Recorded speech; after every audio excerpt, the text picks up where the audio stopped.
आप सभी को मेरी ओर से प्रणाम। माघ मास के गुप्त नवरात्रि में ये 3 उपाय आपके लिए बड़े श्रेष्ठ रह सकते हैं और इन 3 उपायों का प्रयोग आप अपनी निजी जीवन की सुख शांति के लिए, व्यापारिक सुख शांति के लिए, धन धान्य की वृद्धि के लिए, विद्या, बुद्धि, बल आदि पौरुष के लिए कर सकते हैं। बहुत अच्छे उपाय हैं, जानते हैं आज की इस वीडियो में। आप सभी जुड़े हैं सनातन धर्म गिरीशानंद शास्त्री यूट्यूब चैनल से। आज कुछ अच्छा सीखने का प्रयास कर लेते हैं।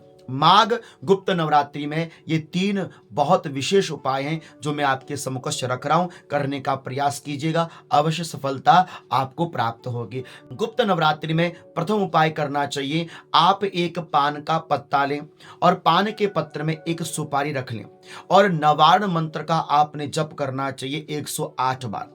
नवारण मंत्र का 108 बार जप करने के उपरांत आपने क्या करना चाहिए, जो सुपारी है, सुपारी के ऊपर थोड़ा सा सूखा सिंदूर अर्पण कर देना चाहिए। यह क्रिया आपने प्रातः और सायंकाल दोनों समय करनी है और नित्य 9 दिन तक आपने यह उपचार अवश्य करना है, प्रयोग अवश्य करना है। जब गुप्त नवरात्रि 9 दिन की पूर्ण हो जाए, उस सुपारी को पान के पत्ते के साथ उठाकर अपनी माथे से रखिए और जो पान का पत्ता है आप उसको विसर्जन कर दें और जो सुपारी है आप उसको अपने खजाने में रखें। धन धान्य की वृद्धि हो, अपनी दुकान में रखें तो ग्राहकों का आना जाना लगा रहता है, अथवा घर के अंदर कोई भी क्लेश क्लिष्ट हो तो आप अपने घर की मुख्य द्वार की देहली पर उस सुपारी को स्थापित कर सकते हैं। तो यह है प्रथम उपाय जो आप गुप्त नवरात्रि में कर सकते हैं। गुप्त नवरात्रि में दूसरा उपाय है बच्चों के लिए जिनकी मेधा शक्ति में शक्तिहीनता रहती है, अर्थात बुद्धि से दुर्बलता रहती है, याददाश्त कमजोर रहती है, विद्या में ध्यान नहीं लगता, किया हुआ पाठ भूल जाते हैं। इसके लिए हमारे यहाँ बसंत पंचमी का बड़ा सुंदर प्रयोग किया जाता है, माँ सरस्वती का पूजन किया जाता है। गुप्त नवरात्रि में बसंत पंचमी का विशेष महत्व रहता है, इसलिए गुप्त नवरात्रि में आप माता सरस्वती के बहुत ही प्यारे षडाक्षरी बीज मंत्र का जप करें और जप का विधान मैं आपके सामने बता रहा हूं। मंत्र आपके स्क्रीन में, उसको एक बार नोट डाउन कर लीजिएगा। मंत्र है ओम ऐं नमो भगवती वद वद वागदेवी स्वाहा।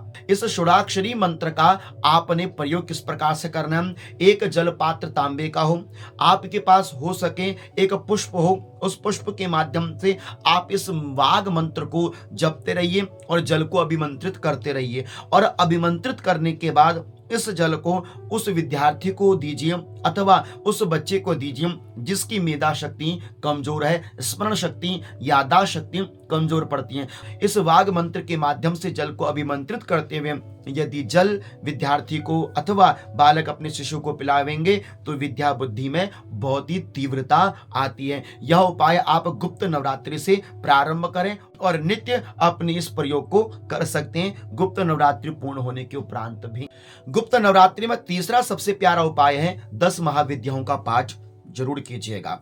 काली, तारा, धूमावती, छिन्नमस्ता, षोडशी, त्रिपुर भैरवी अथवा आप माँ बगलामुखी अथवा आप माता मातंगी, 10 महाविद्याओं में से किसी एक देवी का भी पाठ यदि सुनिश्चित और भाव निष्ठा से पढ़ेंगे तो ये गुप्त नवरात्रि आपको विशेष फल देती है। हो सके तो 10 महाविद्याओं का पाठ, आप 10 महादेवियों का स्तोत्र पाठ अवश्य कीजिएगा और स्तोत्र पाठ आप प्रातः और रात्रि के समय कर सकते हैं, श्रेष्ठ फल मिलता है। और इसके साथ साथ आपने क्या करना चाहिए, तो अपना पाठ पूर्ण करने के उपरांत आप एक बट का पत्ता लीजिएगा, जो बट वृक्ष होता है उसका आप एक पत्ता लीजिएगा और उसके पत्ते में आपने जो काली उड़द होती है आपने उसको दही के साथ मिक्स करके उसमें थोड़ा सा सिंदूर डाल देना है। उसके ऊपर आपने एक दीपक रखना है और दीपक को आपने माता काली के मंदिर में प्रज्वलित कर देना और इस प्रकार वहां पर भी आपने 10 महाविद्याओं का नामस्मरण करते हुए मां जगदम्बा की परिक्रमा करते हुए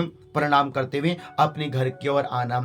यह प्रयोग आपने नित्य गुप्त नवरात्रि में करना चाहिए। इससे शत्रुदमन अथवा आपके कार्य में कहीं पर भी कोई कटौती आती है अथवा कोई कोर्ट केस चलता हो, वह सब कुछ शमन होता है यहाँ पर 10 विद्याओं का पाठ करने से। तो गुप्त नवरात्रि में ये 3 कार्य विशेष करने का हो तो प्रयास कीजिएगा।